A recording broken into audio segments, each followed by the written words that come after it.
you guys doing? It's been a while. It's been a while, guys. I'm headed to the gym right now on my lunch break.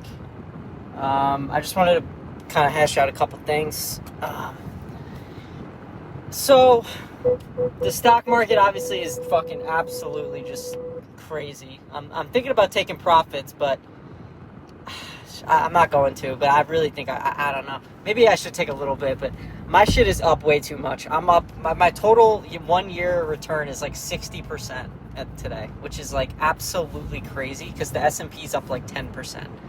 So literally a 6x of the S&P 500.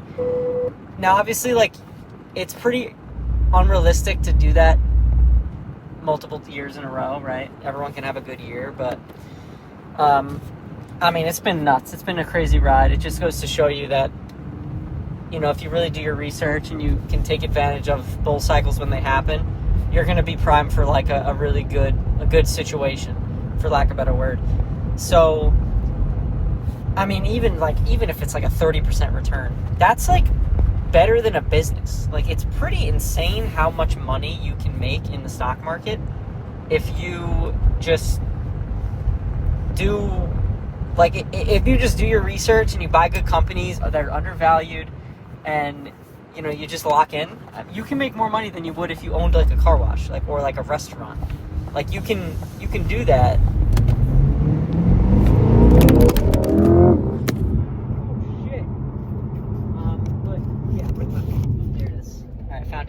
So, I mean, like, because think about it. When you start a business, your goal is to make money. What's a good percentage return on a business, right? It depends on the business, depends on the risk. Obviously, businesses are honestly less risky than the stock market because the businesses are, a lot of it is in your hands as the owner. So the stock market, honestly, like, you can have a really good thesis. You can buy a really, really good stock and you could just get fucked because you get unlucky. Not as easy for that to happen when you own an actual business. But when you own an actual business, it's a lot of stress too. And there's a lot of risk too, right? So it depends what you're good at. And you got to find what you're good at. Sometimes the stock market isn't for everybody. Sometimes you can own like a little landscaping company or like a trade company, or you can do something like with your hands and, like, you can do gutters, you can do windows, you can do shit like that, and you can make a shitload of money. And then you can either reinvest it in your business or you can invest it in the stock market. Now, if you really know what you're doing with your business, I would say just stick to what you know. Like, for me, if I ran a window cleaning company and I was making a shitload of money, I would just reinvest it back into the company because my percentage return would be way higher in that window cleaning company than it would be in the S&P. If I was an expert in both, maybe I would do like 50-50, but don't do what other people are doing because it worked for them, right? Like, if one person does the stock market and you think you need to do the stock market, that's not your only vehicle of gaining net worth, you know, the stock market. But anyways, the real point of this video was, it's the fact that, like, you need to draw a fine line between saving, investing, and living your current life. Because, like for me, for example, I'm driving a fucking C8, right? Like a nicely optioned C8, right? And I have obviously zero regrets buying it. The only regret I have is not buying a Z06, which is double the price, which is nuts. But, like, would it have been mathematically better for me to just invest all of this money in the stock market instead? Yes, obviously it would be. But the value of having the car that, honestly, I'm going to say my dream car because, like, come on. A Corvette is not a dream car, but it's like, it drives exactly like my dream car. Like, I think a Lamborghini SV is probably like my dream car, a Roadster. And this thing has the same fucking 0 to 60 as an SV, and it's fucking 72 grand. And it looks really nice. I mean, it does 95% of the job. The other 5% is, like, just to be a flashy douchebag, right, with the loud engine for the Lamborghini. That's the only difference. But what I'm trying to say is, like, if you lock in at 18, and if you really do what you need to do and you invest heavily, by the time you're in your mid-20s, you can buy that fucking car. Like, you can blow 80 grand on a car, and you're not going to be anywhere behind, remotely behind. Like, it's pretty insane to say that because, like, I'm the type of guy that I love money, I love saving money, but I love cars too.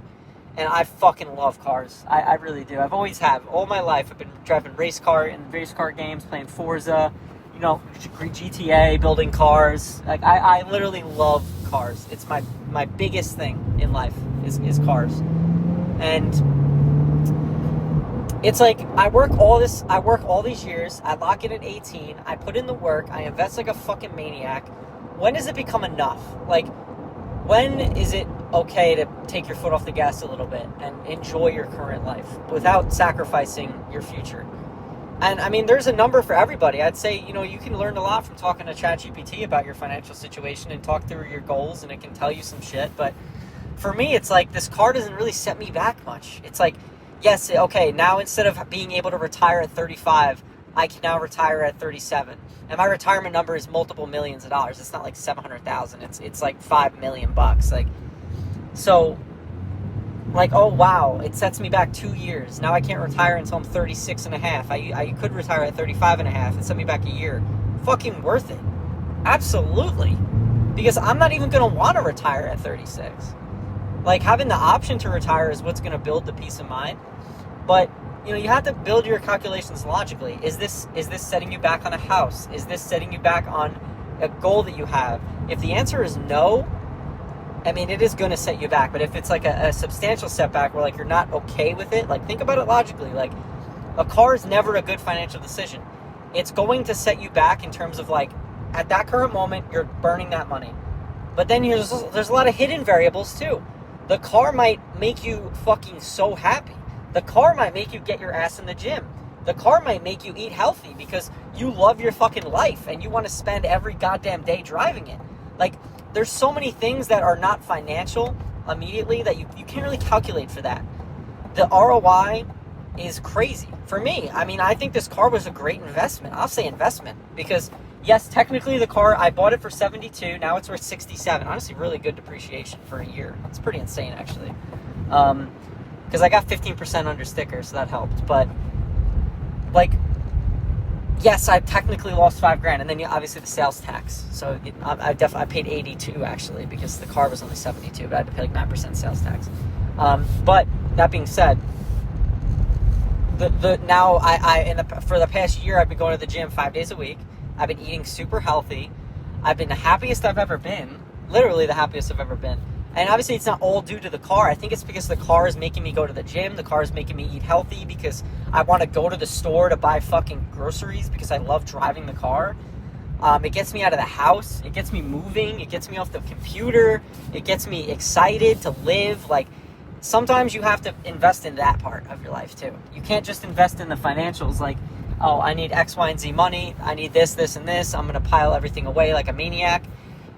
There's a line, bro. There's 100,000% a line of where you need to say, when is enough? For me right now, if I don't invest $1 and I just have what I have and I let it go at 10% a year, I'll retire by 55, like, comfortably. So it's like, okay, worst fucking case, I'm retired at 55. Wow, that's so bad. Like, retiring at 55 is a fucking crazy. People would love for that to happen. So that, like, and the reason I'm saying this, guys, is if you're younger, if you're 18, 19, 20, early 20s, and you have a start, or maybe you don't have a start, if you do that, guys, you will be in my position.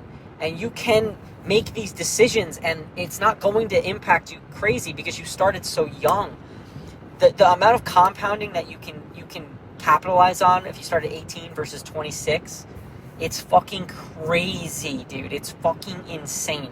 Instead of investing $2,000 a month, if you start at 18, you could literally invest like $200 a month, and you're going to have the same amount of money as someone that puts in 10 times more but starts even like 6 years later than you. The amount of importance it is to start at 18 is insane, and not because of early retirement, but because of the freedom to do dumb shit. Like, you can just do dumb shit. If you start at 18, like, and you go aggressive in a Roth and taxable, and you go aggressive for 10 years, you're going to sit back at 28, you're going to be like, whoa, I did not troll my wipe. Like, I am crazy. My IRL wipe is a movie.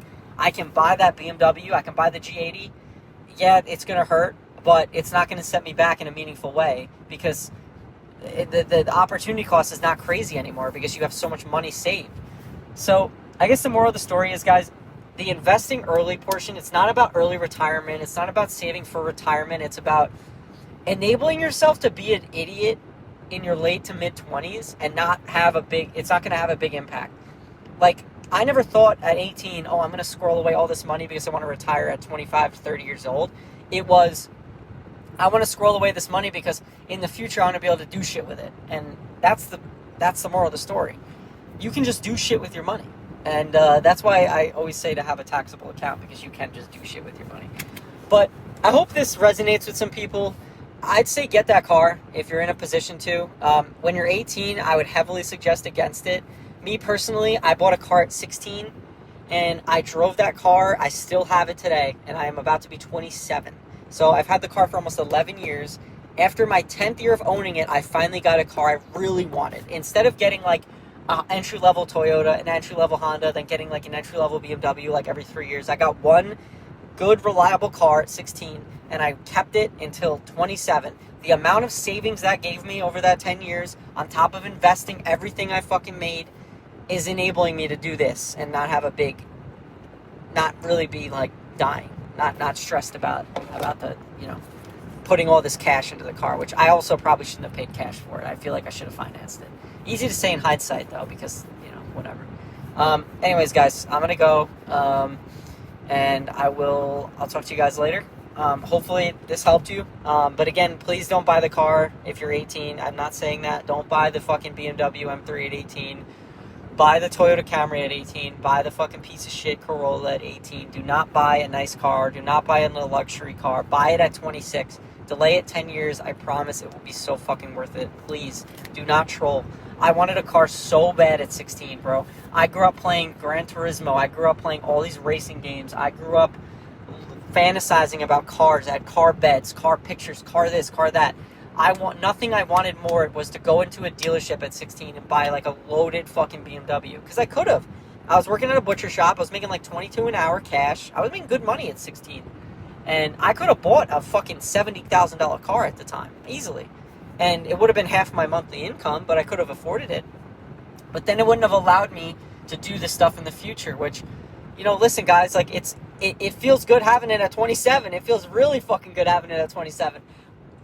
It feels really good. I mean, maybe it would feel better having it at 16, but I have it at 27 stress-free. So, yeah, hopefully this is some motivation for you guys. Saving money is not just for retirement. It's for doing shit that you want to do, all right? I will see you guys later. I'm going to go into the gym. I'm going to hit chest today. I got to eat more protein, man.